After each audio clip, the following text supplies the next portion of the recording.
"Someone get that child out of here now," a manager hissed at a waitress. She had brought her young daughter to her shift at the luxury restaurant, and the girl had just run into the main dining room. The little girl ran straight to a table with a powerful millionaire, hugged him, and shouted, "Daddy!"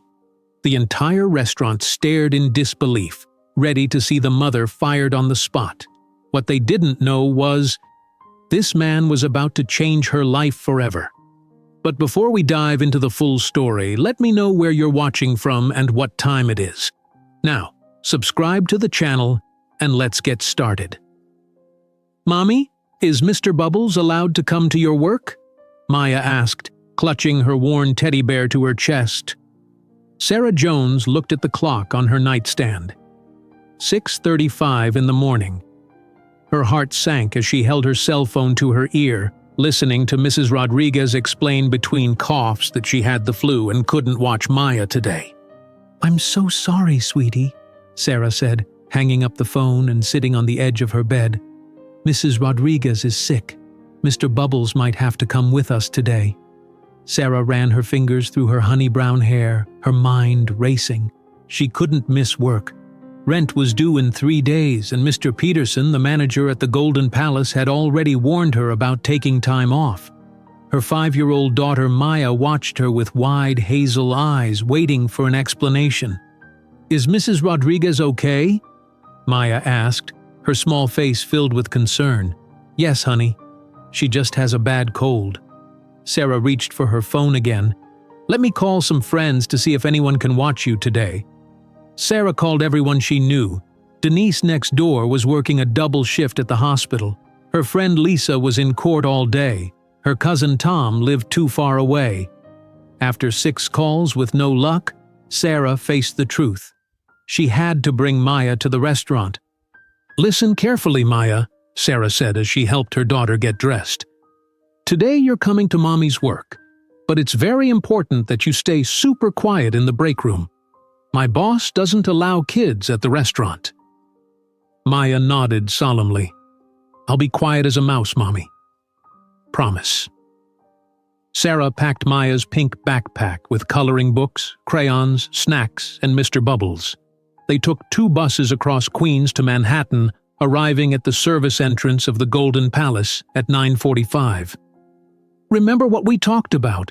Sarah whispered as she led Maya through the back door. "Stay in the break room. Color quietly. Don't come out unless there's an emergency." "I know, Mommy." Maya hugged Mr. Bubbles tighter. The Golden Palace was one of the most exclusive restaurants in Manhattan, with crystal chandeliers, white tablecloths, and waitstaff in crisp black uniforms. Sarah quickly settled Maya in the small employee break room, setting up her coloring books on a corner table. "I'll check on you whenever I can," Sarah promised, straightening her uniform. "Be good."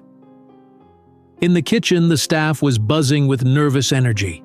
Mr. Peterson, a tall man with salt and pepper hair and permanently furrowed eyebrows, clapped his hands for attention. "Listen up, everyone. Today is not just another day," he announced, his voice sharp. "James Harrison will be dining with us for lunch. Yes, the James Harrison of Harrison Enterprises." The staff exchanged glances. Everyone knew James Harrison, the 32-year-old billionaire whose face appeared on business magazines regularly. "Sarah, you'll be serving table 7, Mr. Peterson said, pointing at her. "It's by the windows overlooking Central Park. Harrison specifically requested that table. Everything must be perfect. Do you understand?" "Yes, sir," Sarah replied, her face carefully blank as her heart pounded against her ribs. The morning passed in a blur of preparations. Sarah checked on Maya twice, finding her contentedly coloring and munching on apple slices. The little girl gave her a thumbs up each time. At 12:15, James Harrison arrived with 2 business associates. Sarah watched from a distance as Mr. Peterson personally escorted them to table 7. James Harrison was tall with dark hair that had premature silver at the temples. He wore an expensive suit that fit him perfectly. Sarah approached the table with practiced professionalism. "Good afternoon, gentlemen. Welcome to the Golden Palace. May I start you with some drinks?" James didn't look up as he ordered sparkling water. Sarah kept her voice steady, writing down the orders while avoiding direct eye contact. She had served celebrities and business moguls before. This was no different, she told herself, except it was. For the next 2 hours, Sarah moved between the kitchen and her tables, keeping her focus on her work. Maya remained in the break room, and Sarah began to believe they might make it through the day without incident. Until 2:45. Sarah was preparing a complicated order when Tina, another waitress, tapped her shoulder. "Sarah, is that your daughter?" Tina whispered, pointing toward the dining room. Sarah's blood ran cold. She spun around to see Maya wandering between tables, looking around with wide-eyed wonder at the fancy restaurant.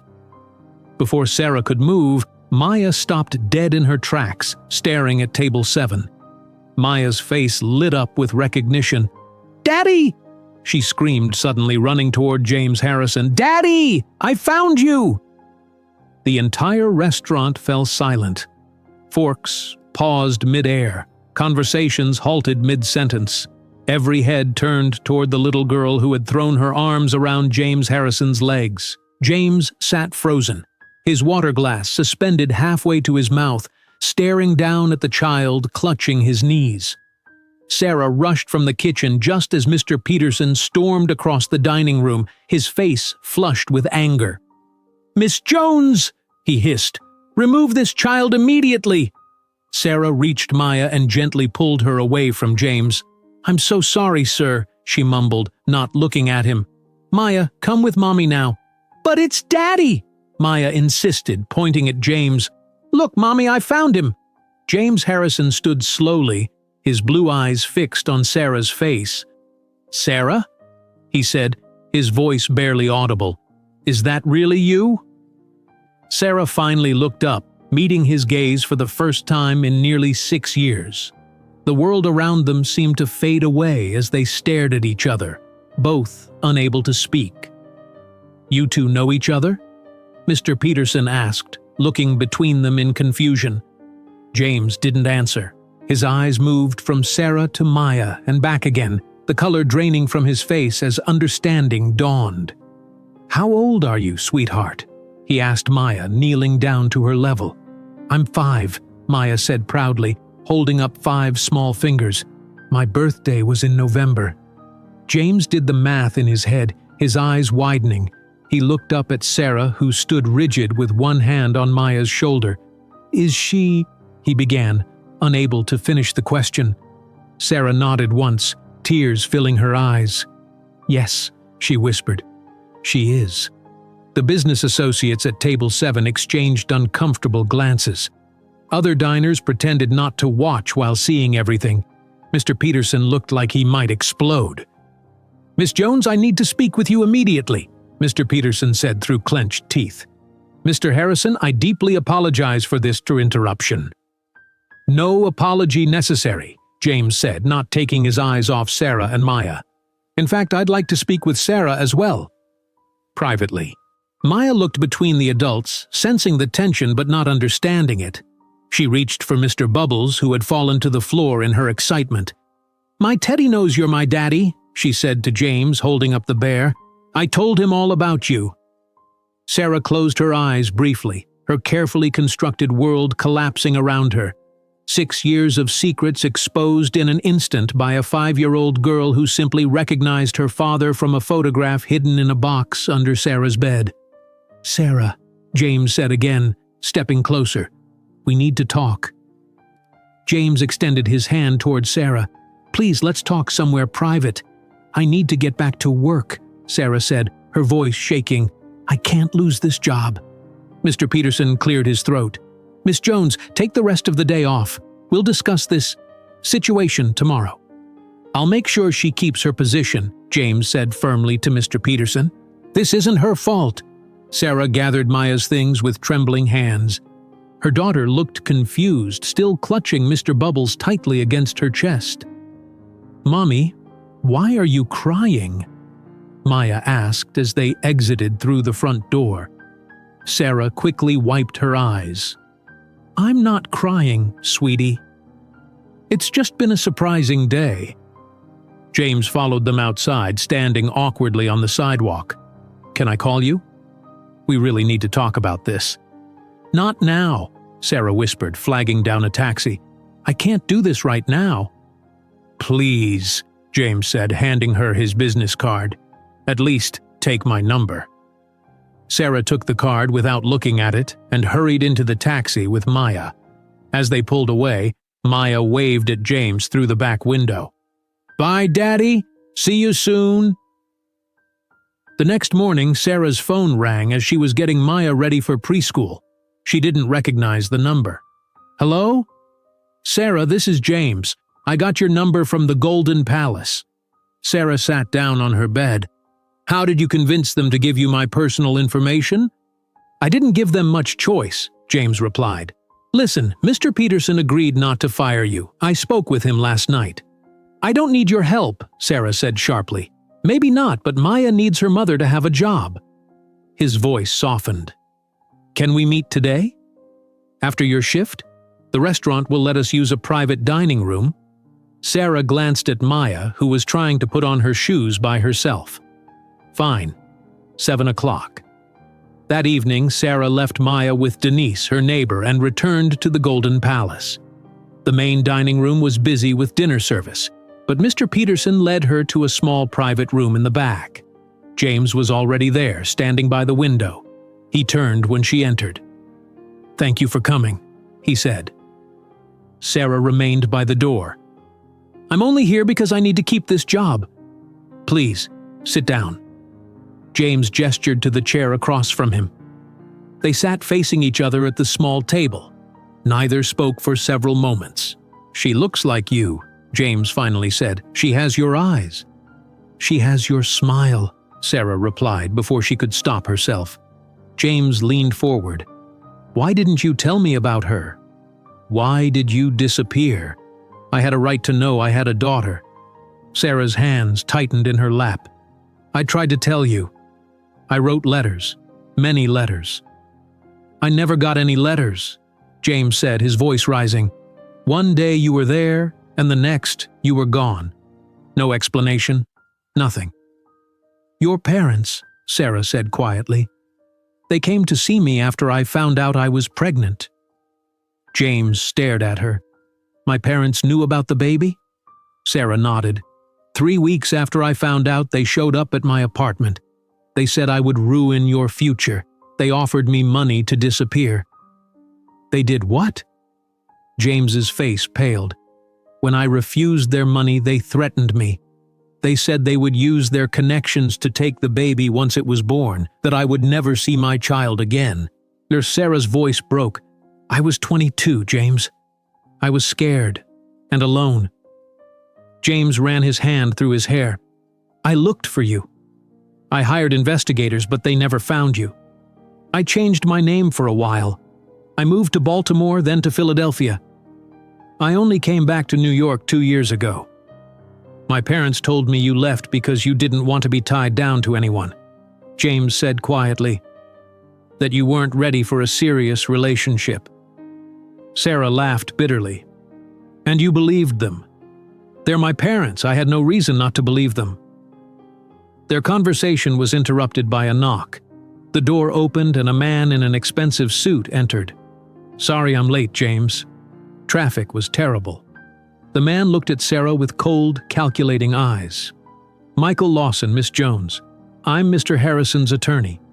Sarah stiffened. "You brought a lawyer?" "We need to handle this properly," James explained. "Michael is here to help us figure out the next steps." Michael placed his briefcase on the table. "I've prepared some paperwork to get the process started. First, we'll need to establish paternity officially, though looking at the child, I doubt that will be an issue." "Her name is Maya," Sarah said. "Yes, of course. Maya." Michael continued. "Then we can discuss custody arrangements, visitation schedules, and financial support that will minimize disruption to Mr. Harrison's schedule." Sarah stood up. "Maya is not a business problem for you to solve." "Miss Jones, I understand this is emotional for you, but—" "No, you don't understand anything," Sarah snapped. "You're talking about my daughter like she's a contract negotiation." James touched Michael's arm. "Maybe we should continue this another time." Sarah grabbed her purse. "I should go. Maya will be wondering where I am." "Sarah, please." James stood. "I want to meet her, properly. I want to know my daughter." Sarah paused at the door. "I'll think about it." When Sarah returned home, Denise was waiting, her eyes full of questions. After Maya was asleep, Sarah told Denise everything. "Girl, these rich folks can hire the best lawyers in the country," Denise warned, pouring Sarah a cup of tea. "You need to protect yourself and Maya." "What should I do?" Sarah asked. "My cousin used this community lawyer when she had custody issues," Denise said, scrolling through her phone contacts. "Lisa Chen. She helps people who can't afford fancy attorneys." The next morning, Sarah called Lisa Chen's office. Despite being told Lisa was overbooked, Sarah pleaded her case to the receptionist. "Tell her it involves James Harrison of Harrison Enterprises. Please, I need help." 20 minutes later, Lisa Chen called back. "I can meet you tomorrow at 10, Lisa said. "I can't promise anything, but I'll hear your story." Lisa's office was small and cluttered, but the lawyer herself was sharp and focused. She listened carefully as Sarah explained everything. "They're going to push for significant custody rights," Lisa warned. "Are you opposed to him being in Maya's life?" Sarah sighed. "No, not if he genuinely wants to be her father. I just don't want her to become a part-time obligation or a business transaction." 3 days later, Sarah agreed to let James meet Maya at a small park near their apartment. She watched anxiously as James approached carrying a small gift bag. "Hello, Maya," James said, kneeling down to her level. "Do you remember me from the restaurant?" Maya nodded. "You're my daddy. Mommy said you've been away for work for a very long time." James glanced at Sarah gratefully. "That's right. I've been away too long. I brought you something." He handed her the gift bag. Maya pulled out a stuffed elephant. "I love elephants." "How did you know?" "Just a guess," James said, his voice thick with emotion. Their first meeting was stiff and awkward. James didn't know how to talk to a 5-year-old, and Maya was uncharacteristically shy. After 30 minutes, Sarah suggested they end for the day. "Can we do this again?" James asked as they walked toward the park exit. "Maybe." "Let's see how Maya feels," Sarah answered. But by their third meeting, something had changed. Sarah sat on a park bench watching as James pushed Maya on the swings. Her daughter's laughter rang through the air as she called, "Higher, Daddy, higher!" James was smiling, his usual business persona completely gone. For a moment, Sarah allowed herself to imagine what might have been if his parents hadn't interfered, if they had raised Maya together. "Be careful!" Sarah called as Maya jumped from the swing. "I've got her," James replied, catching Maya and spinning her around. Sarah's heart tightened. It was beautiful to see her daughter so happy, but terrifying too. Maya was getting attached quickly. What would happen when James had to return to his real life? Board meetings, business trips, and social obligations. Would Maya become a weekend appointment in his busy calendar? As if reading her thoughts, James set Maya down and said, "Go try the slide." "I want to talk to your mom for a minute." He sat beside Sarah on the bench. "Thank you for letting me see her." "She seems to like you," Sarah replied, watching Maya climb the ladder to the slide. "I've been thinking about what you told me about my parents," James said. "I'm going to confront them." Sarah turned to him. "Be careful.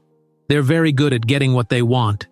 "So am I," James said with determination. "They had no right to keep her from me, to keep you from me." Before Sarah could respond, a sleek black car pulled up to the park entrance. A woman in an expensive suit stepped out, surveying the playground with cold eyes. "James," Sarah said quietly, "someone's here for you." James stood up from the bench as the woman from the black car approached them. She walked with confidence, her heels clicking against the pavement. "Eleanor," James said, his voice suddenly formal. "What are you doing here?" Sarah immediately recognized the name, Eleanor Harrison, James's mother. "I had to see for myself," Eleanor said, her eyes moving from James to Sarah, then landing on Maya at the slide. So it's true. This isn't the time or place, James said quietly. How did you even know we were here? Your assistant mentioned you had a personal matter at this address. Eleanor's lips formed a thin smile. I was concerned. Maya ran over to them, slightly out of breath from playing. Mommy, did you see me on the big slide? Sarah pulled Maya close. I did, sweetie. You were very brave. Eleanor stared at Maya with an unreadable expression. James, introduce us. James hesitated, then knelt down beside Maya. Maya, this is my mother. She would be your grandmother. Maya looked up at Eleanor with curious eyes. Hello, do you like elephants too? Daddy gave me one. Eleanor didn't answer Maya's question. Instead, she turned to James. We need to discuss this situation, privately. Not now, James said firmly. I'll call you tomorrow. Eleanor nodded stiffly and walked back to her car without another word. As she drove away, Sarah felt a cold weight in her stomach. I should get Maya home for dinner, she said. I'll call you later, James replied, his face troubled. 2 days later, Sarah was washing dishes when someone knocked on her apartment door. She wasn't expecting anyone. Through the peephole, she saw Eleanor Harrison standing in the hallway. Sarah opened the door cautiously. Mrs. Harrison. May I come in? Eleanor asked, not really a question. Sarah stepped aside. Eleanor entered, her eyes scanning the small apartment. Maya is at preschool, Sarah said. Good. This conversation is better without her present. Eleanor opened her designer purse and pulled out a checkbook. I'll be direct, Sarah. James is about to merge Harrison Enterprises with Westfield Technologies. It's the most important deal of his career. What does that have to do with me? Sarah asked. A waitress and an illegitimate child don't fit into that picture. Eleanor began writing a check. I'm prepared to increase my original offer from 6 years ago, enough money for you to live comfortably far away from New York. Sarah crossed her arms. I'm not going anywhere, and neither is Maya. Eleanor ripped the check from her book and placed it on Sarah's coffee table. Think of what's best for your daughter. James lives in a different world. Eventually, Maya will feel the difference between your life and his. The disappointment when she sees what she can't have. Please leave, Sarah said, opening her front door. Eleanor picked up her purse. The offer remains open. For now. After Eleanor left, Sarah stared at the check on her table. The amount was more money than she would make in 10 years at the Golden Palace. She picked it up, crumpled it, and threw it in the trash. That evening, Sarah's phone rang. It was James. I'm sorry about my mother showing up at the park, he said. It won't happen again. She came to my apartment today, Sarah replied. She offered me money to disappear with Maya. There was silence on the other end of the line. Then, I'll handle this. I promise. The following Saturday, James took Maya to the Central Park Zoo. When he brought her home, Maya couldn't stop talking about the animals she had seen. Mommy, the elephants were so big, and Daddy bought me ice cream, and we saw monkeys jumping, and there was a snow leopard sleeping on a rock. Sarah smiled, helping Maya take off her shoes. It sounds like you had fun. Can we go again tomorrow? Maya asked. Daddy has to work tomorrow, Sarah explained.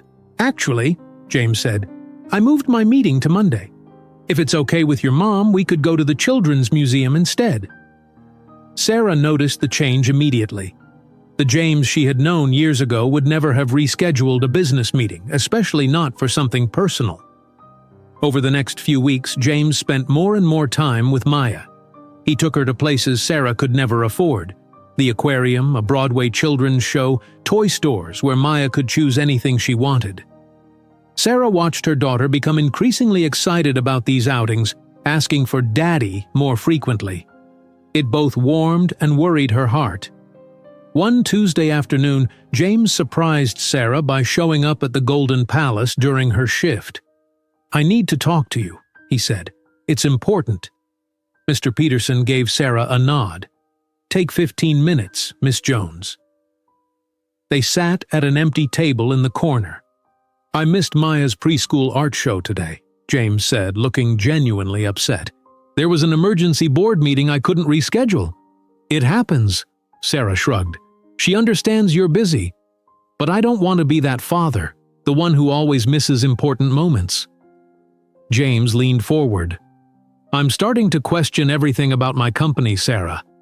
The priorities, the ethics, even this merger my parents are pushing." Sarah didn't know how to respond. This wasn't the confident businessman she expected. "My sister wants to meet you and Maya," James said, changing the subject. "Rebecca. She's nothing like my parents, I promise." The following Sunday, they met Rebecca at a small cafe near Central Park. Maya immediately liked James's sister, who brought her a set of special coloring pencils. While Maya colored at their table, Rebecca pulled Sarah aside. "I've wanted to meet you for years," Rebecca said. "I never believed you left willingly." Sarah looked surprised. "You knew about me?" "James was devastated when you disappeared. He hired investigators, but they never found you." Rebecca glanced at her brother, who was helping Maya with her drawing. "I always suspected our parents had something to do with it." "They threatened to take my baby," Sarah admitted quietly. Rebecca nodded sadly. "That sounds like them. They're experts at getting what they want." She hesitated, then added, "You should know about Victoria Westfield. Her father owns Westfield Technologies. Our parents have been pushing James to marry her since before he met you. The merger is just their latest excuse." "Is he going to marry her?" Sarah asked, trying to keep her voice neutral. "That's not my question to answer," Rebecca replied. "But I've never seen him look at Victoria the way he looks at you. Or at Maya." Later that week, James invited Sarah to lunch at an upscale cafe near his office. She felt immediately out of place among the business people in expensive suits. As they were seated, Sarah overheard two men at the next table. "That's Harrison with his waitress girlfriend," one whispered loudly, "the one with the kid." "Poor Vicky Westfield," the other replied. "Guess the merger might need a different arrangement." Sarah's face burned with embarrassment. James, noticing her discomfort, signaled for the check without ordering. "I'm sorry about that," he said as they left. "People in my world can be cruel." "Your world," Sarah repeated. "That's just it, James. We live in different worlds. It doesn't have to be that way," he insisted. That night, after putting Maya to bed, Sarah found a business magazine in her mailbox. Someone had anonymously sent it to her. On the cover was a photo of James with a beautiful blonde woman at a charity event. The caption read, "Harrison and Westfield, the perfect match." Sarah stared at the woman's confident smile, her perfect hair, her expensive jewelry. Victoria Westfield looked like she belonged in James's world. Sarah looked down at her own waitress uniform, still wrinkled from her double shift. When Maya came out of her bedroom, rubbing her eyes sleepily, she climbed onto Sarah's lap. "Mommy, when can we be a family like my friend Emma's parents? With a daddy who lives at home?" Sarah didn't know how to answer. She watched Maya fall back asleep, clutching the elephant James had given her, and wondered if allowing her daughter to love a father who belonged to such a different world would only lead to heartbreak. Sarah gently carried Maya back to bed, tucking the elephant beside her. The magazine with Victoria Westfield's perfect smile stared back at her from the coffee table. Sarah turned it face down before collapsing onto the sofa, her mind racing with doubts. Her phone buzzed with a text from James. "Board meeting emergency tomorrow. Need to reschedule Maya's ice cream date. We'll make it up to her. Sorry." Sarah sighed, knowing how disappointed Maya would be. This was exactly what she feared. Maya becoming just another appointment in James's busy schedule. The next morning, Howard Harrison paced the Harrison Enterprises conference room, checking his watch repeatedly. "Where is he?" Howard demanded, looking at the 12 board members seated around the massive table. This meeting was called for 8 o'clock sharp. "Perhaps traffic," suggested one older board member nervously. Howard scowled. "My son knows better than to be late today." The Westfield merger. The door opened and James rushed in, slightly out of breath. Sorry, I'm late. I had to stop by Maya's school to explain why I couldn't take her for ice cream today. An uncomfortable silence filled the room. Howard's face tightened. Now that my son has decided to join us, let's begin. The Westfield merger is at a critical stage. James took his seat at the head of the table opposite his father. He opened his folder as Howard continued. Thomas Westfield called me personally yesterday with concerns, Howard said, staring directly at James. It seems news of your situation has reached him. My daughter, you mean, James corrected. Maya is not a situation. Howard ignored this. The merger timeline needs to be accelerated. We cannot afford distractions right now. I assure you my personal life isn't affecting my work, James replied. Isn't it? Howard challenged. You missed the meeting with Tokyo investors last week. You rescheduled the Westfield technology review, and now you're late because of a child's ice cream date.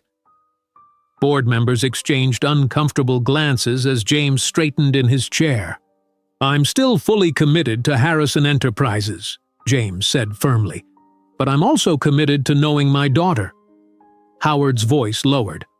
If you can't prioritize this company at this critical moment, perhaps we should discuss temporary leadership changes until the merger is complete. The threat hung in the air. James looked around the table, seeing uncertainty on the board members' faces. His father had planted seeds of doubt about his commitment. That won't be necessary, James finally said. I'll ensure everything stays on track. After the meeting, James lingered in his office, staring at a photo of Maya on his phone. For the first time in his career, Harrison Enterprises didn't feel like the most important thing in his life. That same day, Sarah faced her own challenges at the Golden Palace. As she approached a table of businessmen, one man looked up with recognition. Hey, aren't you the waitress from the gossip sites? Harrison's baby mama? He asked loudly. Sarah's face burned as nearby diners turned to stare. May I take your order, sir? I'll have the steak, he said, then lowered his voice. And maybe some inside info on Harrison. Is he really ditching Victoria Westfield for you? That must be some golden palace you've got. His friends laughed. Sarah wrote down their orders with a shaking hand. As she walked away, she heard more crude comments. Mr. Peterson, who had been watching from across the room, approached their table. To Sarah's surprise, he leaned down and spoke quietly but firmly. Gentlemen, at the Golden Palace, we respect all our staff and guests. If that's difficult for you, I'll have to ask you to leave. The men fell silent. Mr. Peterson followed Sarah to the kitchen. Are you okay, Miss Jones? He asked, his usual stern expression softened slightly. Yes. Thank you, Mr. Peterson. You're a good worker. Don't let them bother you. He hesitated, then added, My mother raised me alone. It wasn't easy for her. Before Sarah could respond, he walked away, leaving her stunned by this glimpse of humanity. 2 days later, Sarah opened her door to find Michael Lawson, James's lawyer, standing in the hallway with a leather briefcase. Miss Jones, I have some papers for you to review, he said without greeting. Mr. Harrison asked me to deliver them personally. Sarah reluctantly let him in. Michael spread several documents on her small dining table. These custody papers request weekend visitation rights for Mr. Harrison, Michael explained in his cold, professional voice. Also, Mr. Harrison would like to enroll Maya in Westside Academy starting next semester. It's the best private school in Manhattan. Sarah stared at him in disbelief. And James couldn't discuss this with me himself? He's extremely busy with the merger preparations. He thought this would be more efficient. Efficient? Sarah's voice rose. We're talking about my daughter's life, not a business deal. I can't afford Westside Academy. Mr. Harrison would cover all expenses, of course, Michael replied. That's not the point, Sarah said angrily. Maya has friends at her preschool. Her whole life is in this neighborhood. James can't just decide these things without talking to me first. Michael looked uncomfortable. I'll relay your concerns. After he left, Sarah called James, who didn't answer. She left a voice message. You don't get to make decisions about Maya's life through your lawyer. Call me when you're ready to actually talk to me yourself. James called back that evening, apologizing for sending Michael. I should have discussed it with you first. I just thought Maya deserves the best education possible. The best for who, James? Sarah asked. For Maya or for James Harrison's daughter? The conversation ended with tension on both sides. The following week brought another unwelcome surprise. Sarah was serving a table by the window when a beautiful blonde woman sat down in her section. Sarah immediately recognized Victoria Westfield from the magazine. Good afternoon, Sarah said professionally. May I get you something to drink? Victoria studied Sarah with cool blue eyes. Just water for now. I'm waiting for someone, but they may not show. She smiled thinly. You're Sarah Jones, aren't you? I've heard so much about you. Sarah nodded, maintaining her composure. I'll get your water. When Sarah returned, Victoria continued the conversation as if they were old friends. James and I have known each other for years. Our families have always been close. Would you like to order while waiting? Sarah asked, ignoring the bait. Did you know the Harrison and Westfield merger has been planned for over 2 years? Victoria persisted. Our companies complement each other perfectly, just like James and I do. Sarah remained silent, order pad in hand. It's quite a fairy tale, isn't it? Victoria said, her voice deceptively light. A waitress and a billionaire. But fairy tales aren't real, Sarah. Real life is about practicalities, shared backgrounds, common goals. She took a sip of water. James will always care for your daughter, I'm sure. But his future is with someone who understands his world. Sarah finally spoke. Will you be ordering food, Ms. Westfield? Victoria smiled, placing a $100 bill on the table. No, I've said what I came to say. She stood to leave. Keep the change. That night, Sarah found Maya looking at a photo of James on Sarah's phone. Mommy, why doesn't Daddy live with us? Maya asked. Emma's daddy lives at her house all the time. Sarah sat beside her daughter. Every family is different, sweetie. But don't you like Daddy? Maya pressed. He's really nice and funny. Yes, he is, Sarah admitted. But grown-up relationships are complicated. What's complicated mean? Maya sounded out the word. Sarah searched for words a 5-year-old would understand. It means there are lots of reasons why things happen. Sometimes people have different lives that don't fit together easily. But I want us all to live together, Maya said sadly, hugging her elephant. Sarah held Maya close, wondering how to protect her daughter's heart when her own felt so vulnerable. The next day, Rebecca called Sarah. Can we meet for coffee? It's important. They met at a small cafe away from Midtown. Rebecca looked worried as she stirred her coffee. My parents are planning something, Rebecca said quietly. They're determined to solve the Maya situation before the merger announcement at the Hampton Gala. What's the Hampton Gala? Sarah asked.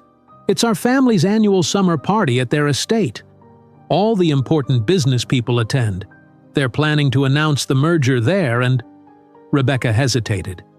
I think they're also planning to announce James's engagement to Victoria. Sarah felt her stomach drop. Does James know about this? I'm not sure, Rebecca admitted. But Sarah, you need to be careful. My parents don't lose battles they care about. Sarah stared out the cafe window, thinking of Maya's question about why they couldn't all live together. She had always known this fairy tale wouldn't have a happy ending, but she'd allowed herself to hope just a little. What should I do? She asked quietly. Rebecca reached across the table and squeezed Sarah's hand. Fight for your place in his world. Because I've never seen my brother happier than when he's with you and Maya. Sarah left the cafe with Rebecca's words echoing in her mind. Fight for your place in his world. But how could she fight against people who had so much power and money? 3 days later, an elegant cream envelope arrived at Sarah's apartment. Inside was a formal invitation to the Harrison family's annual summer gala at their Hampton estate. A handwritten note from James was attached. "Please come. Both of you. This is important to me." Sarah called Lisa Chen immediately. "They invited me to their fancy party," Sarah explained. "Should I go?" Lisa thought for a moment. From a legal perspective, appearing at family events establishes Maya's integration into the Harrison family. That could be helpful if custody issues arise later. "And from a personal perspective?" Sarah asked. "That's up to you," Lisa replied gently, "but hiding from them won't solve anything." Sarah accepted the invitation, though her stomach knotted with anxiety. The gala was only 2 weeks away, and she had nothing appropriate to wear. She took Maya shopping at discount stores, but everything suitable was far beyond her budget. "These dresses are so pretty, Mommy," Maya said, touching a sparkling purple dress. "Will I get to be a princess at the party?" "We'll find something nice," Sarah promised, though she wasn't sure how. The night before the gala, a large box arrived at their door.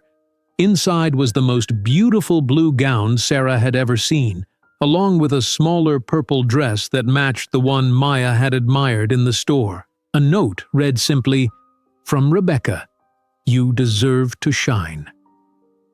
The next evening, a car sent by James arrived to take them to the Hamptons. Maya pressed her face to the window as they drove through massive iron gates and up a long driveway to a mansion that looked like it belonged in a movie. "Is this where Daddy lives?" Maya asked in awe. "This is his parents' house," Sarah explained, her hands shaking slightly as she straightened Maya's dress. "Remember what we talked about?" "Best behavior tonight." "I'll be super good," Maya promised. As they entered the mansion's grand foyer, Sarah felt immediately out of place despite her beautiful dress. Dozens of wealthy guests in designer clothing sipped champagne and chatted. When they spotted Sarah and Maya, conversations paused, and whispers began. "There she is, the waitress. Harrison's secret family. Poor Victoria must be furious." Sarah held Maya's hand tighter, ready to turn around and leave when James appeared beside them. "You both look beautiful," he said, his eyes lingering on Sarah. "I'm so glad you came." He led them into the massive ballroom, proudly introducing them to important-looking people. Sarah noticed how some seemed genuinely friendly while others barely hid their judgment. "And this is David Chen, our Chief Technology Officer," James said, introducing them to a kind-faced man. "So you're the famous Maya," David said, kneeling to Maya's level. "Your dad talks about you all the time." Maya smiled shyly. "Do you work with my daddy?" "I do. He shows me your drawings whenever you give him one." Sarah was surprised. "You keep her drawings at the office?" she asked James quietly. "I have them framed on my desk," he admitted. As the evening continued, Maya's natural charm won over many guests. Even some board members who had looked disapproving at first were soon smiling at her questions and stories. From across the room, Eleanor Harrison watched, her face a mask of controlled displeasure. Howard stood beside her, deep in conversation with an older man Sarah didn't recognize. "That's Thomas Westfield," James explained, following her gaze. "Victoria's father."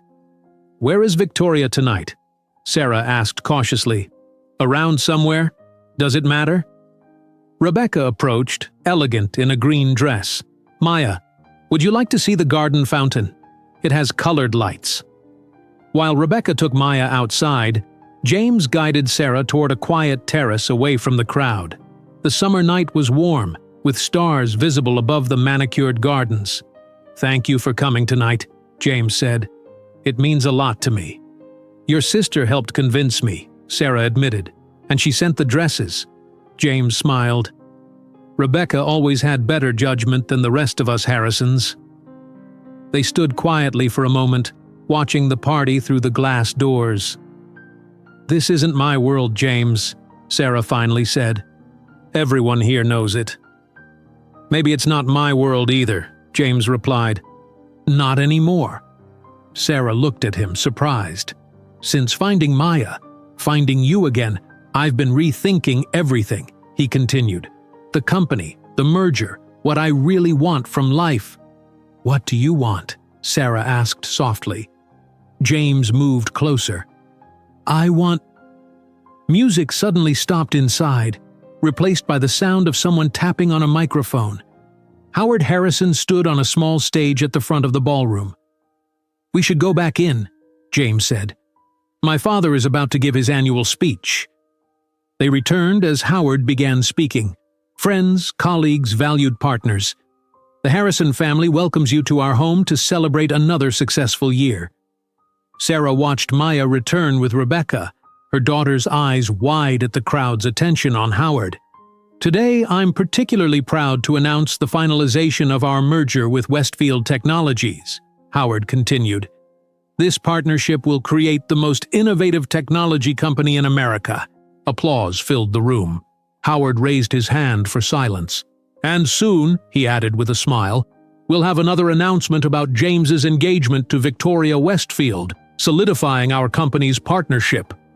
The room erupted in applause again. Sarah felt the blood drain from her face.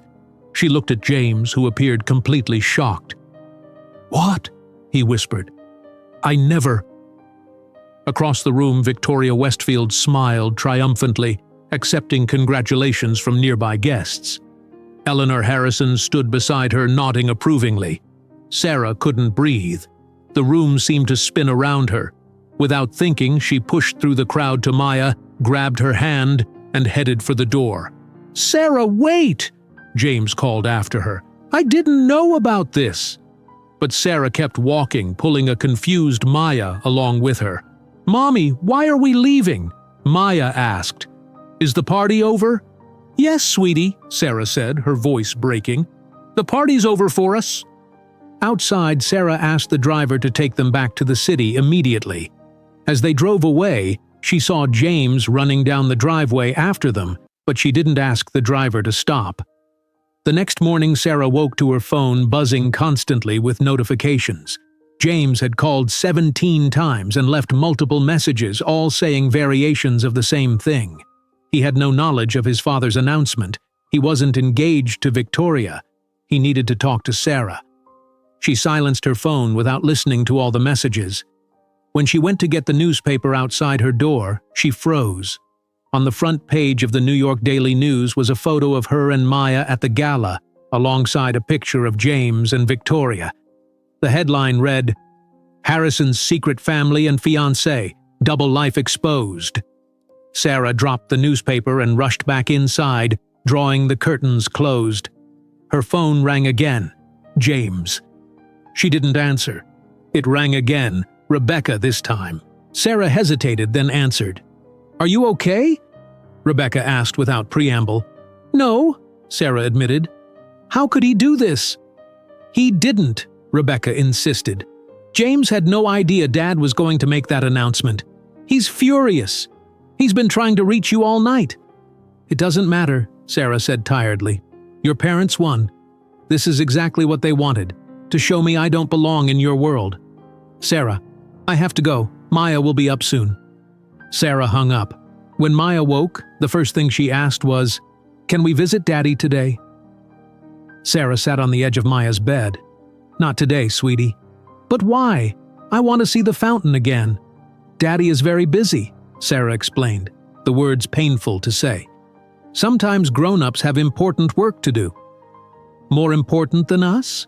Maya asked, her small face serious. Sarah didn't know how to answer. She hugged Maya instead, wondering if she'd been selfish to let her daughter grow attached to James when she'd known all along their worlds were too different. Outside, reporters had gathered, hoping for comments from Harrison's secret family.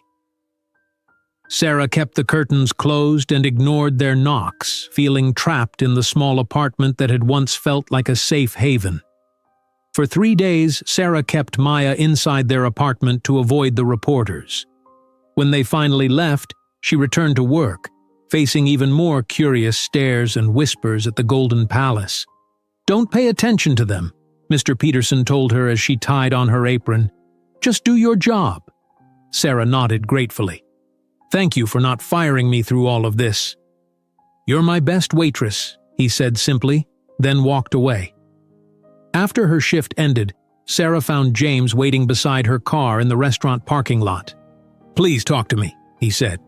"I've called you 27 times. "I have nothing to say," Sarah replied, unlocking her car door. "I didn't know about that announcement," James insisted. "I would never agree to marry Victoria." Sarah sighed. "It doesn't matter, James. Your parents made their point. I don't belong in your world, and I was stupid to think this could ever work." "That's not true." James moved closer. "Sarah, please."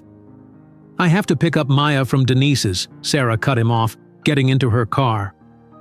The next morning, Sarah opened her apartment door to leave for work and found James sitting on the floor in the hallway. "What are you doing?" she asked, startled. "You won't answer my calls." "You won't talk to me at the restaurant," James said, standing up. "I'm not leaving until you hear me out." Sarah glanced at her watch. "I'll be late for work. 5 minutes, please." Sarah crossed her arms. 5 minutes. "I confronted my parents about the announcement," James began. "There was never any plan for me to marry Victoria. They made it up to drive you away." "Well, it worked," Sarah said bitterly. "No, it didn't. Because I'm still here." James ran his hand through his hair. "Sarah, finding you and Maya has changed everything for me. I've started questioning decisions I never thought twice about before." Sarah's neighbor Denise stepped into the hallway holding a baseball bat. "Everything okay out here, Sarah? This man bothering you?" "It's fine, Denise," Sarah assured her. "This is Maya's father." Denise lowered the bat but eyed James suspiciously. "You got 2 more minutes, fancy suit. Then I'm calling the police." After Denise went back inside, James continued quickly. "I've been investigating some of our company practices. Things my father approved but kept from me. We have factories in Asia where workers are treated terribly. I never knew." "Why are you telling me this?" Sarah asked. "Because I'm changing things. Starting with myself." James checked his watch. "Your 5 minutes are up. Will you have dinner with me tonight, just to talk? I can watch Maya while you work, then we can talk after." Sarah hesitated. "I don't think—" "Please, Sarah." One conversation. Sarah finally agreed, and James spent the afternoon with Maya while Sarah worked. When she returned home, Maya was asleep, and James was waiting in the living room. "She showed me all her toys," he said with a smile, and told me about every kid in her class. Sarah sat across from him. "James, I appreciate that you want to be in Maya's life. We can work out visitation." "I want to be in both your lives," James interrupted. "Not just as Maya's father, but as the man who never stopped loving you." Sarah looked away. "Don't say that." "It's true," James insisted. "After you disappeared, I looked everywhere for you. I couldn't understand why you'd leave without saying goodbye." "I wrote to you," Sarah said quietly. "Many times. I never got your letters. My parents—" James trailed off, his face dark with anger. "They've controlled my life for too long, but not anymore." Before Sarah could respond, there was a knock at the door. She opened it to find a perfectly groomed Victoria Westfield standing in the hallway. "Hello, Sarah," Victoria said smoothly. "May I come in?" Sarah reluctantly stepped aside. Victoria entered, then stopped when she saw James. "James? What are you doing here?" "I could ask you the same question," James replied coldly. Victoria recovered quickly. "I came to have a private word with Sarah. Woman to woman. Anything you have to say to Sarah, you can say in front of me," James stated. Victoria opened her designer purse and pulled out a checkbook. "Fine. I'll be direct. Sarah, this situation is uncomfortable for everyone. I'm prepared to offer you a substantial amount of money to take your daughter and relocate somewhere far from New York." "Get out," James said immediately, stepping forward. "James, be reasonable," Victoria said. "This is best for everyone. Your parents—" "Get out now," James repeated, his voice dangerously quiet. After Victoria left, Sarah sank onto the sofa. "This is never going to end, is it?" "It will," James promised, sitting beside her. "I'm going to fix this." The next morning, Sarah dropped Maya at preschool, noticing her daughter seemed more tired than usual. By afternoon, Maya's teacher called to say she had developed a cough and fever. That night, Maya's condition worsened. Her small body burned with fever, and her cough became deeper and more frequent. Sarah gave her children's medicine, but it didn't seem to help. "Mommy, my chest hurts," Maya whimpered. Sarah called Denise, who was a nurse. After examining Maya, Denise looked worried. "Her breathing doesn't sound right," she said. "You should take her to the hospital." In the emergency room, doctors took Maya's temperature and listened to her lungs. The doctor returned with a concerned expression. "We need to admit her," he said. "She has pneumonia.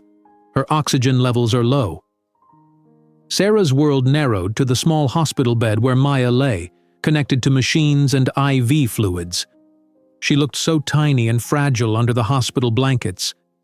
The next morning, Sarah called the Golden Palace. "I can't come in. My daughter is in the hospital." Mr. Peterson surprised her. "Take the time you need. Your job will be here." With Maya hospitalized and medical bills mounting, Sarah worked double shifts when Maya's condition stabilized enough for Sarah to leave her side. She slept on a chair in Maya's room when not working, exhaustion etched on her face.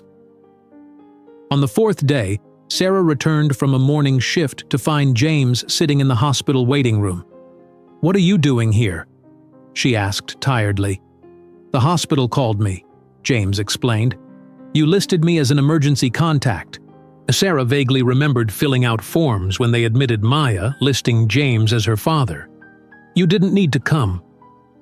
"Maya is my daughter too," James said gently, "and you look exhausted. When was the last time you slept in a real bed?" Sarah ignored the question. "Maya's in room 203. She's been asking for you." James followed Sarah to Maya's room.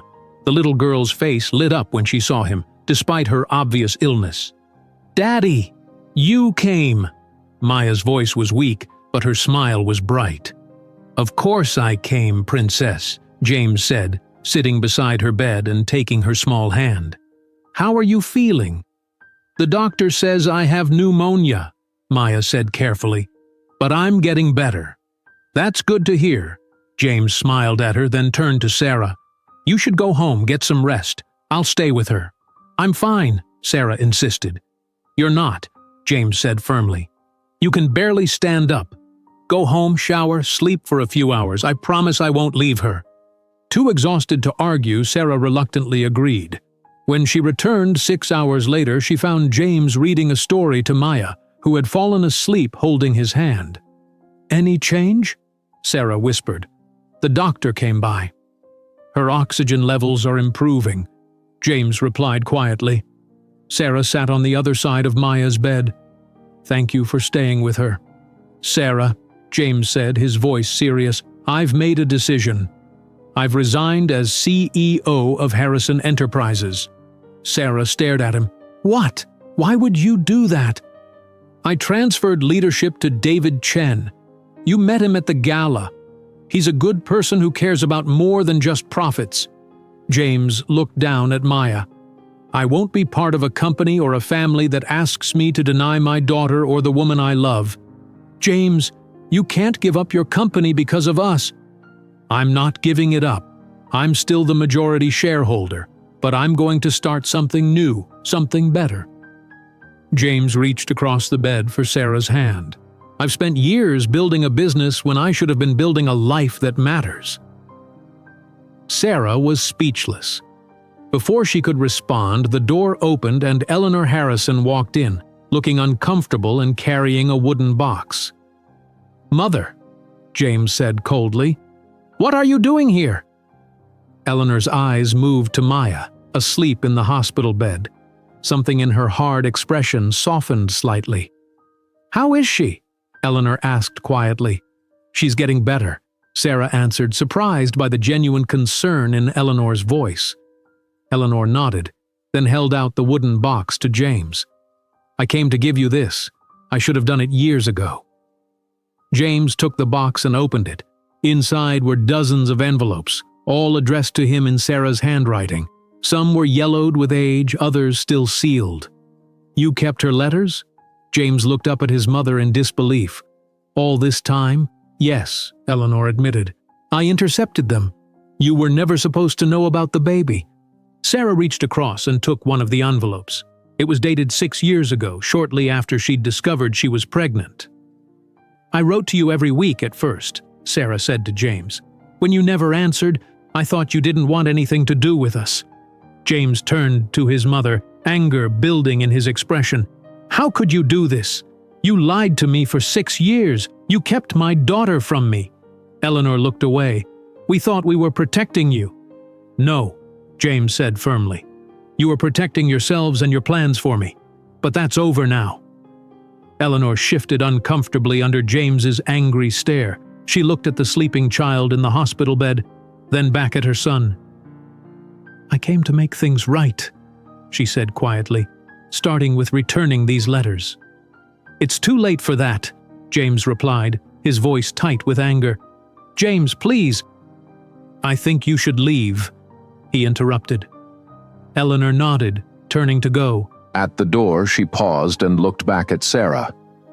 "For what it's worth, I am sorry. And I hope Maya gets better soon." After Eleanor left, James opened one of the letters with shaking hands. Sarah watched his face as he read her words from 6 years ago. "You wrote about the pregnancy," he said softly, "about how happy you were, even though you were scared." Sarah nodded, tears filling her eyes. "I wanted you to know. I never planned to keep her from you." As Maya slept, they took turns reading the letters aloud to each other. In one, Sarah had described her first ultrasound. In another, she told James about feeling the baby kick for the first time. Each letter was filled with love and hope, written by a younger Sarah who still believed they had a future together. "I would have come for you," James said after reading the last letter. "If I had known, I would have found you." "I believe you," Sarah replied softly. When Maya woke, her breathing seemed easier, her fever lower. "Mommy, I'm hungry," she said, which the nurse told them was an excellent sign. Over the next 2 days, Maya's condition improved steadily. Sarah and James maintained a constant vigil by her bed, taking shifts to ensure one of them was always there. During the quiet hours while Maya slept, they had long overdue conversations about their past, their present, and what they wanted for the future. "Tell me more about resigning from your company," Sarah said one evening as they shared a hospital cafeteria dinner. "I've been thinking about it for weeks," James explained, "even before the gala disaster. Finding you and Maya made me question everything about my life." "What will you do now?" James's eyes brightened. "I want to start something new. A smaller, more ethical technology company focused on educational software, programs that help kids learn in different ways." "That sounds wonderful," Sarah said. "It's actually because of Maya," James admitted. "Watching her learn things, seeing how her mind works, it gave me the idea. Technology should help children, not just make companies money." The next afternoon, Rebecca arrived carrying a large bag full of books, stuffed animals, and art supplies. "For my favorite niece," she announced, setting the bag beside Maya's bed. "I'm your only niece, Aunt Rebecca," Maya giggled, already looking through the treasures. While Maya explored her gifts, Rebecca pulled Sarah and James aside. "How are you two doing?" she asked. "Better," Sarah replied. "We're talking things through." "Mother told me she gave you the letters," Rebecca said to James. "It's about time." James nodded grimly. "I still need to deal with Father. He hasn't even called to ask about Maya." "He will," Rebecca assured him. "Mother actually seems affected by seeing Maya in the hospital. I've never seen her like this before." That evening, after Rebecca left and Maya was asleep again, Sarah noticed James staring intently at his phone. "What is it?" she asked, "My father," James replied. "He finally sent a message asking to meet tomorrow. He says we need to discuss the company situation. Are you going to go?" James nodded.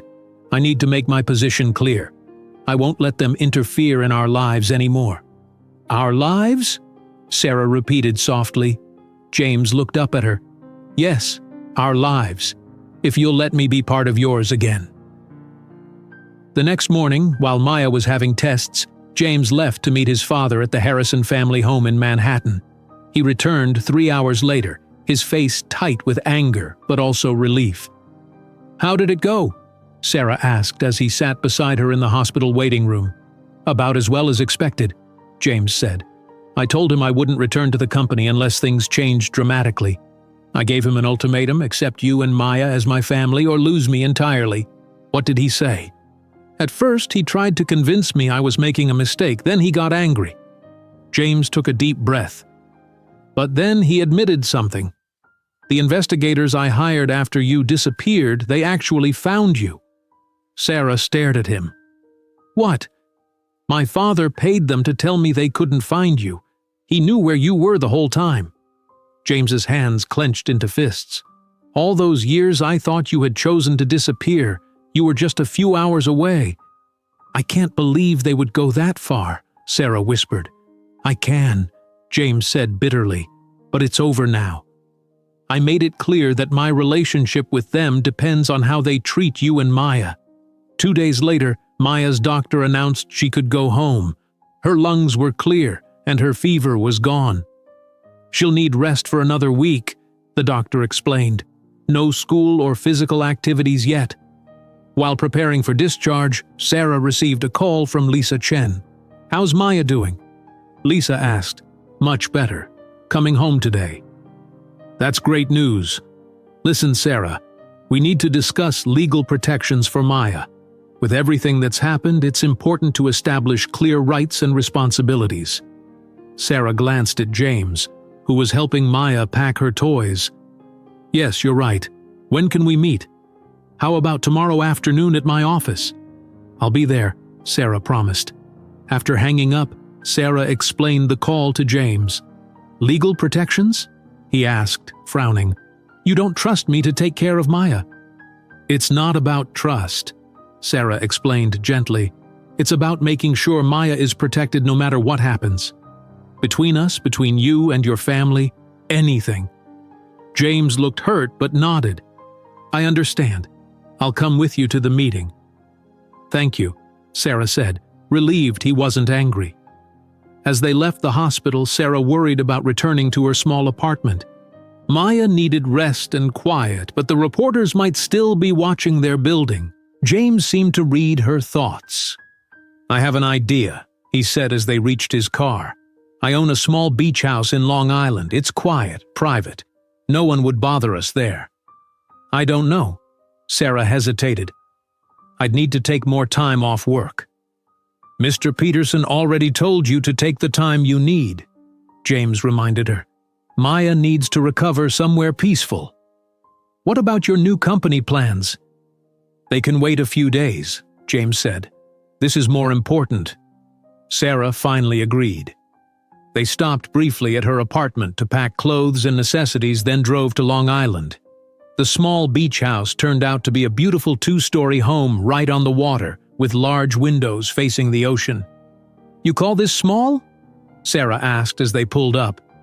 James smiled sheepishly. "Compared to my parents' place, yes." Maya, still tired from her illness but excited by the new surroundings, explored the house slowly, holding both their hands. "Is this your house, Daddy?" she asked. "Yes, Princess. I come here sometimes when I need quiet time to think." "Can we stay forever?" Maya asked innocently. James and Sarah exchanged glances, neither knowing how to answer. That evening, after Maya fell asleep in a bedroom decorated with seashells and starfish, Sarah and James sat on the deck overlooking the ocean. The sound of waves filled the comfortable silence between them. "Thank you for bringing us here," Sarah finally said. "It's beautiful." "I bought this place 5 years ago," James told her. "I used to come here alone and just stare at the water." I always felt something was missing from my life, even with all the success. And now? Sarah asked softly. Now I know what was missing. James turned to face her. It was you. It was Maya. It was having a real family instead of just a successful career. Sarah looked down at her hands. I'm scared, James. Of what? Of depending on someone else. I've been on my own for so long. What if this doesn't work out? What if we try, and then Maya gets hurt when it falls apart? James reached for her hand. I can't promise it will be easy. But I can promise I'll never walk away again. You and Maya are my priority now, above the company, above my parents, above everything. Sarah looked into his eyes, seeing the sincerity there. Slowly, she nodded. One day at a time, okay? We have a lot to figure out. One day at a time, James agreed. The next morning they found Maya standing at the large living room window watching the waves. Can we build sandcastles? She asked, looking much better than she had in days. When you're a little stronger, Sarah promised. Can we all live in a sandcastle together? Maya asked, looking between them. Like a real family? James knelt beside her. We already are a real family, Maya. We're just figuring out how to be together. Good, Maya said simply, taking both their hands in hers, because I like when you're both here. As Maya stood between them, holding their hands and watching the waves, Sarah realized they had already taken the first step toward becoming the family Maya wanted, the family they all needed. After 2 weeks at the beach house, Maya had fully recovered from her pneumonia. Their time together in the peaceful setting had helped them begin to feel like a family, but eventually they needed to return to New York City and face reality. I don't want to leave, Maya said as they packed their things. Can't we stay here forever? We can come back on weekends, James promised, but I need to start my new company, and you need to go back to school. And I need to return to work, Sarah added. James looked up from folding Maya's clothes.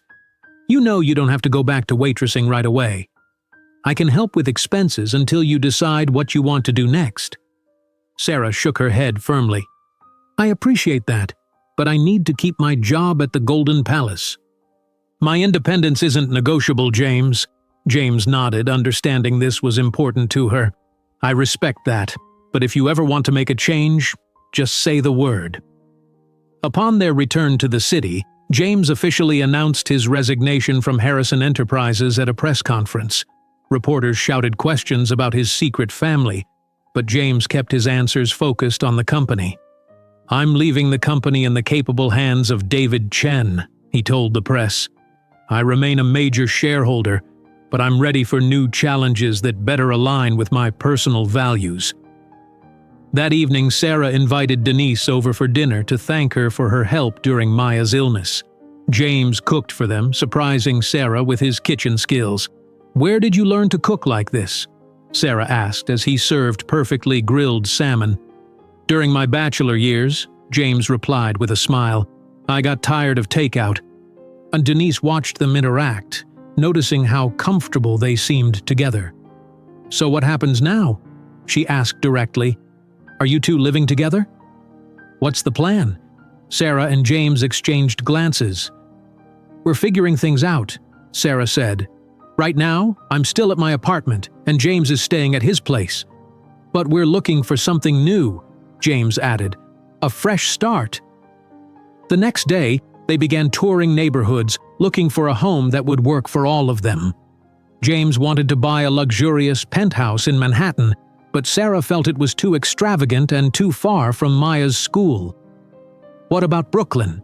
Sarah suggested. It's more family-friendly. They found a beautiful brownstone in a quiet Brooklyn neighborhood with good schools nearby.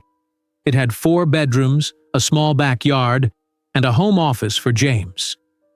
The moment they walked in, Maya ran from room to room excitedly. Can I have the blue room? She asked, pointing to a bedroom with large windows. If that's the one you like, Sarah said, smiling at her daughter's enthusiasm. As they toured the house, James watched Sarah carefully. What do you think? Is this something you could see as home? Sarah nodded. It feels right. Not too grand, not too small. A middle ground. That's what I want for us, James said quietly. A middle ground where both our worlds can exist together. The following week, as they prepared to sign the papers for the brownstone, James received a call from his mother. "Your father and I would like to see Maya," Eleanor said, "properly this time, not in a hospital room." James's immediate response was to refuse, but Sarah surprised him by suggesting they consider it. "Maya deserves to know her grandparents," she explained when James questioned her. "Even if they've made mistakes." "They did more than make mistakes, Sarah. They deliberately kept us apart for years." "I know," Sarah acknowledged, "and I haven't forgiven them for that. But for Maya's sake, we should at least give them a chance to be better grandparents than they were parents." They arranged to meet Howard and Eleanor at a park, neutral territory where Maya could play if she felt uncomfortable. On the day of the meeting, Sarah felt anxious as they approached the park bench where the elder Harrisons waited. Howard looked older than Sarah remembered, less intimidating.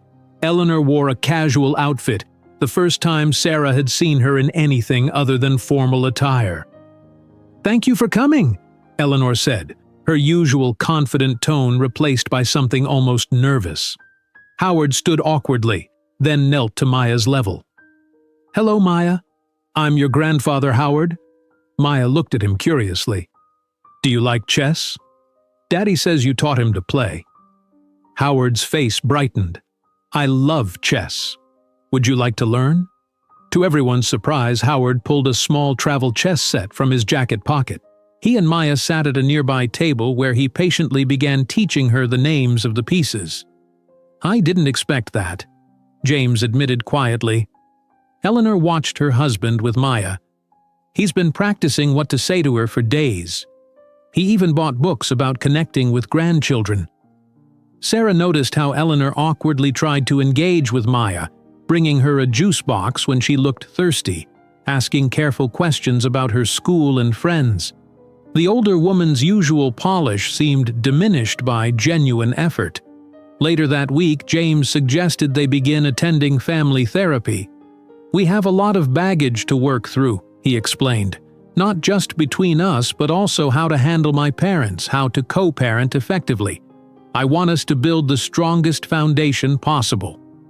Sarah agreed, and they began weekly sessions with Dr. Martinez, a family therapist with a warm office filled with children's books and toys for Maya to play with during their sessions. During their third session, Dr. Martinez asked James about his fears for their future. "I'm terrified of being the kind of father my father was," James admitted, his voice cracking slightly, "putting business before family. Being so focused on success that I miss the moments that really matter." Sarah reached for his hand. "The difference is you're aware of that fear, and we're facing it together." Dr. Martinez nodded approvingly. That awareness is the first step to breaking patterns. As they settled into their new brownstone, Sarah maintained her job at the Golden Palace, though she reduced her hours to spend more time with Maya. James set up his home office and began developing plans for his educational technology company. One evening, as Sarah was planting flowers in their small front garden, a town car pulled up to the curb. Victoria Westfield stepped out, immaculately dressed as always. "Hello, Sarah," Victoria said coolly. "Is James home?" "Yes," Sarah replied, standing up and brushing dirt from her jeans. "He's inside with Maya." Victoria's perfect eyebrows lifted slightly at Sarah's lack of concern about her presence. "I need to speak with him. It's about the merger." Sarah led Victoria inside, where James was helping Maya with a puzzle on the living room floor. "Victoria?" James said, clearly surprised. "What are you doing here?" "I wanted to talk business," Victoria replied, glancing around the modest home with barely concealed judgment. "The Westfield merger is moving forward with David Chen, but my father wanted me to make one final appeal to you." "Appeal for what?" James asked. Victoria straightened her designer jacket. "This whole situation is becoming a distraction. The markets are questioning your judgment, abandoning your company for this." She gestured vaguely around the room. We still believe a personal union between our families would strengthen the business relationship. It's not too late to reconsider your situation. Maya looked up from her puzzle, sensing the tension in the room. James stood. Victoria, let me be absolutely clear. There will never be anything between us. I'm building a life here with Sarah and Maya. That's not a situation. It's my family. Victoria's face hardened. This middle-class fantasy won't last, James. You'll miss the excitement, the power of running Harrison Enterprises. Playing house is amusing now, but I think you should leave, Sarah interrupted calmly. Victoria looked between them, then picked up her purse. Fine. I've said what I came to say. She walked to the door, then turned back. When you tire of this, James, don't expect the business world to welcome you back with open arms. After Victoria left, James pulled Sarah into a hug. Are you okay? I'm fine, Sarah assured him. Are you? Do you ever miss it? The company? The power she talked about? James shook his head firmly. Not for a second. I'm building something better now. The next day, James presented his educational software ideas to a group of potential investors. His concept focused on creating technology that made learning accessible to children from all backgrounds and learning styles. My inspiration came from watching my own daughter, James explained passionately. Children learn differently, but most educational software follows one rigid path. My program adapts to each child's unique way of thinking. The investors responded enthusiastically, particularly when James demonstrated a prototype that he'd tested with Maya and her classmates.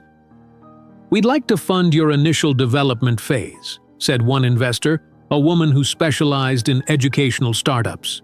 This approach could transform how children interact with technology. That evening, as they tucked Maya into her new bedroom, she asked innocently, "Are we a forever family now?"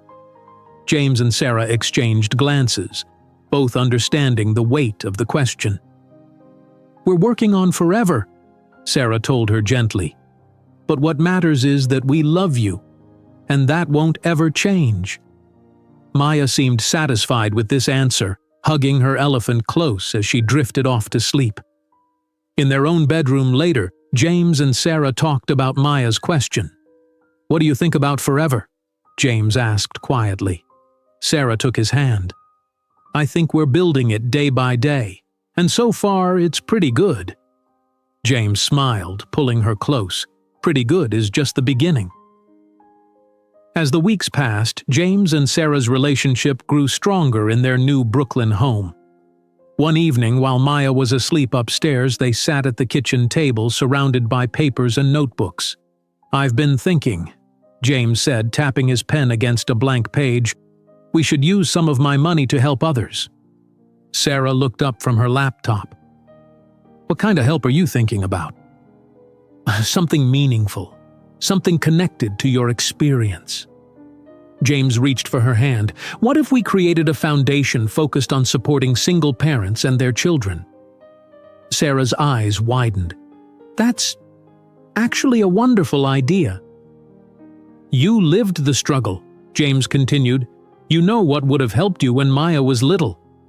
We could provide childcare, education opportunities, career training. I could actually help design the programs," Sarah said, excitement building in her voice. "There are so many things that would have made a difference for me." They spent the entire night brainstorming ideas for their foundation. By morning, they had filled several pages with notes and possibilities. 2 weeks later, they hosted a small fundraising dinner at their home. James invited potential donors, former colleagues and business contacts who respected his vision. Sarah prepared her story, nervous but determined to share her experiences to help others. 6 years ago, I was a single mother working 3 jobs to pay rent," Sarah told the room of wealthy guests.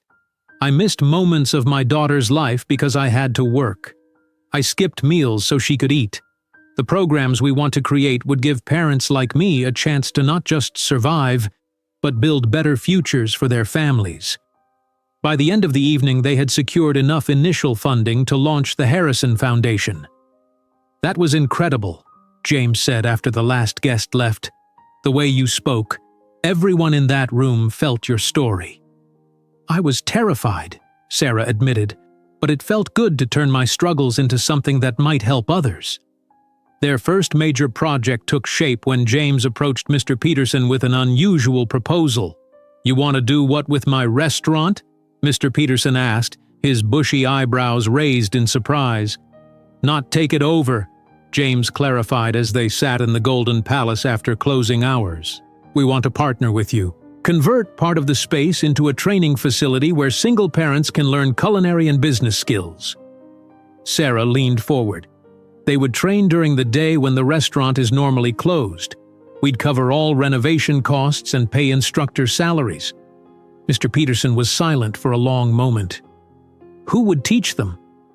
"We were hoping you might," Sarah said. "No one knows this business better than you." Mr. Peterson's usual stern expression softened slightly. "I've been running restaurants for 35 years. Never thought about teaching before." "You'd be perfect," Sarah insisted. "You've taught me so much about professionalism and attention to detail." 2 days later, Mr. Peterson called to accept their offer. Within a month, construction began to convert the restaurant's private dining rooms into classroom space. The foundation quickly gained positive media attention. Local news stations covered the renovation progress, and several magazines featured profiles of the innovative program. This positive press helped repair James's public image after the tabloid scandals. While the foundation developed, Sarah decided to further her own education. "I'm enrolling in business classes at the community college," she told James one evening. 2 nights a week. "If I'm going to help run this foundation, I need to understand more about management and finance." "That's fantastic," James replied. "I can watch Maya on your class nights." "You don't mind? You're already busy with your new company." "I don't mind at all," James assured her. "I support your ambitions completely." Sarah's first night of class felt strange. It had been years since she'd been in a classroom, but she quickly discovered she enjoyed learning the practical aspects of business management. Her real-world experience gave her insights many other students lacked. Meanwhile, James focused on developing his educational technology company. He created a prototype tablet with specialized learning software designed to adapt to different learning styles. Maya and her classmates became his first test group. "The kids absolutely loved it," Maya's teacher told James when he came to collect the tablets after the trial period. "Especially the children who struggle with traditional teaching methods. They were fully engaged the entire time." James beamed with pride. "That's exactly what I was hoping for. Technology should help every child learn, not just those who think in conventional ways." At home, their family life settled into comfortable routines. Every Sunday, they had dinner at their Brooklyn home with guests who were becoming regular fixtures in their lives. Denise and Lisa came often, as did Rebecca. More surprisingly, Howard and Eleanor began to visit regularly too. The first few Sunday dinners with James's parents were tense and awkward, but gradually things improved. Howard particularly seemed transformed by his relationship with Maya, who loved learning chess from her grandfather. "Check," Maya announced proudly one Sunday afternoon, moving her knight into position on Howard's travel chess set. Howard feigned shock, then laughed, a sound James claimed he'd rarely heard growing up. "You're learning too quickly," Howard told Maya. "Soon you'll beat me every time." From the kitchen, Sarah watched Eleanor awkwardly trying to help set the table, clearly uncomfortable with such domestic tasks, but making an effort nonetheless. "Does the fork go on this side?" Eleanor asked, holding silverware uncertainly. "Yes, that's perfect," Sarah assured her. "Thank you for helping." Eleanor nodded stiffly. "I never did much in the kitchen. We always had staff." "Well, you're doing fine," Sarah said, surprised to find herself genuinely appreciating Eleanor's attempts. Later that week, Sarah found Eleanor's name on the volunteer sign-up sheet for the Foundation's first fundraising gala. "Your mother-in-law volunteered to help with the gala," Lisa mentioned during their planning meeting. She has excellent connections in the charity world. She's not my mother-in-law, Sarah corrected automatically. James and I aren't married. Lisa raised an eyebrow but didn't comment further. The foundation's first training program was scheduled to begin in the fall. They received over 200 applications for 20 spots. Sarah spent days reading through each one, knowing exactly what it felt like to need such an opportunity. "We need to find a way to accept more people," she told James, surrounded by application forms. "There's so much need out there." "We'll expand as soon as we can," James promised. "This is just the beginning." On a sunny Tuesday morning, Sarah, James, and Maya dressed in their best clothes and went to the Manhattan courthouse. They were joined by Lisa Chen, who carried a folder of legal documents, and Rebecca, who brought flowers for Maya. "Are you nervous?" Rebecca asked as they waited on the courthouse steps. "A little," Sarah admitted, "but mostly happy." Inside, they were directed to a judge's chambers where Howard and Eleanor were already waiting. The room was small but formal, with an American flag beside the judge's desk. Judge Williams, a kind-faced woman with silver hair, smiled at Maya. "You must be Maya. Today is a very important day for your family." Maya nodded solemnly. "Daddy is adopting me. But he's already my daddy for real." The judge smiled. "That's right. Today just makes it official on paper." The adoption ceremony was brief, but emotional. James officially became Maya's legal father, something he had been in heart since the moment Maya ran up to him at the Golden Palace and called him Daddy. "By the power vested in me by the state of New York, I hereby declare this adoption final and complete," Judge Williams announced, stamping the papers. "Congratulations to all of you." Maya clapped her hands excitedly. "Now we're a real family forever." They celebrated afterward at their Brooklyn home with a small party. Even Eleanor made an effort to connect with Sarah's friends, engaging Denise in conversation about her nursing career and asking Lisa about her community legal work. "I've never seen my parents like this," Rebecca whispered to Sarah as they watched Howard teach both Maya and James a new chess strategy. "They're actually acting like normal human beings. People can change," Sarah replied, surprised to find she actually believed it.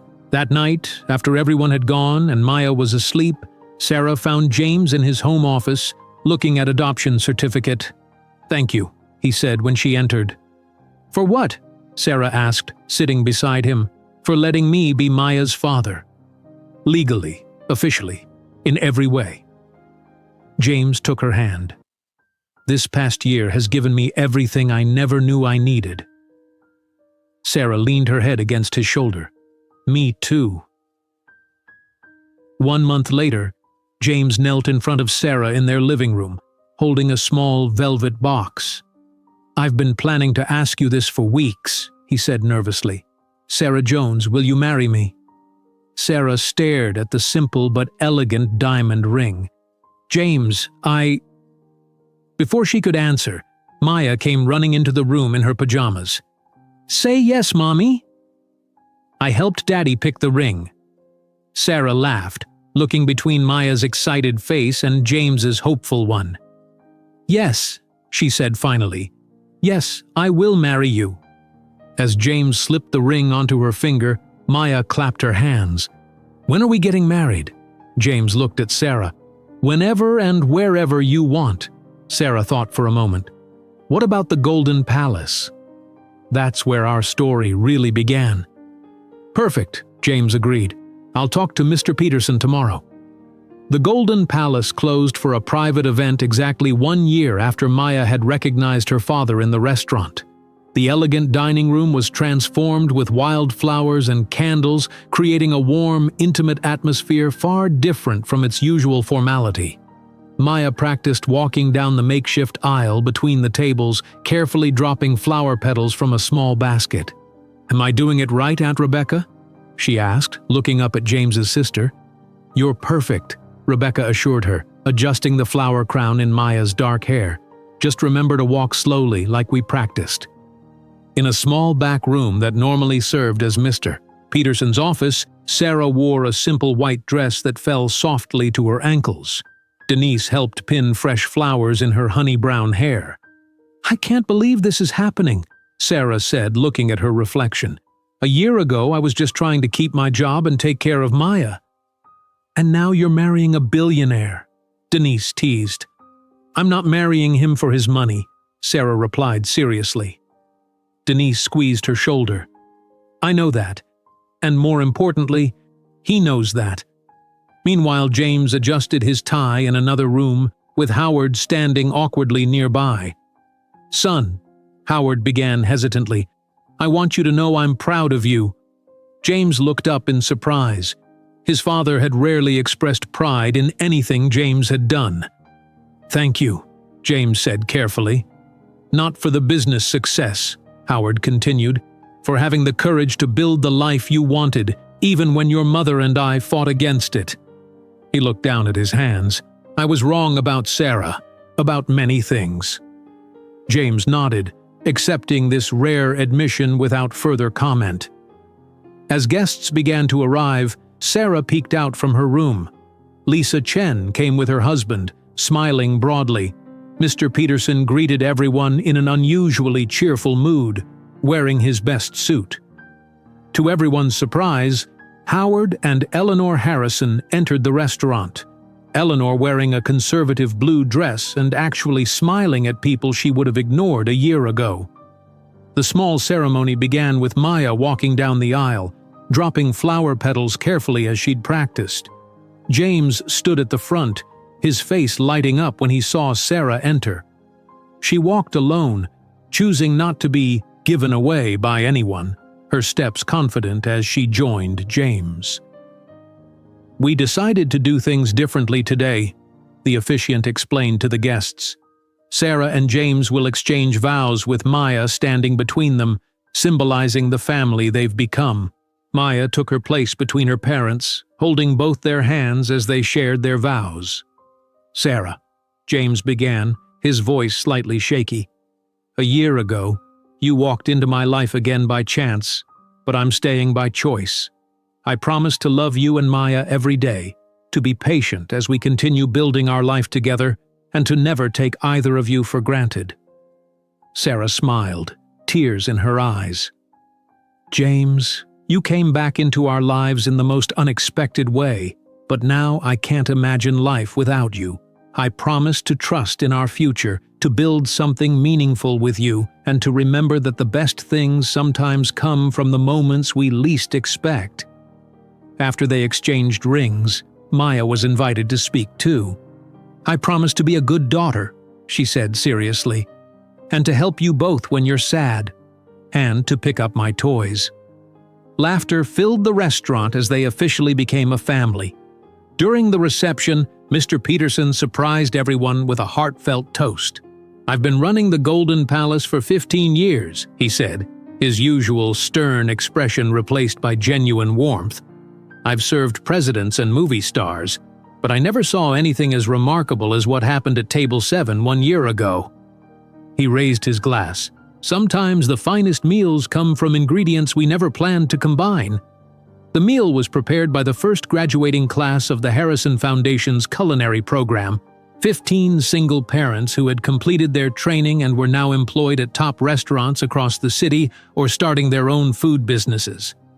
"Maria's dessert is amazing," Sarah told one graduate, tasting a delicate chocolate creation. "You should be very proud." "The foundation changed my life," Maria replied, her eyes bright with emotion. "Before this program, I was working at a fast food restaurant. Now I'm pastry chef at Angelo's in Manhattan." Sarah smiled, squeezing the woman's hand. "This is exactly what we hoped for." Later, James stood to thank everyone for coming and share news about their foundation. "We're expanding the program to 3 more cities next year," he announced proudly. "And Sarah has developed a new childcare initiative that will provide free care for parents in professional training programs." The guests applauded as Sarah joined him. "None of this would be possible without all of you who believed in our vision," she added.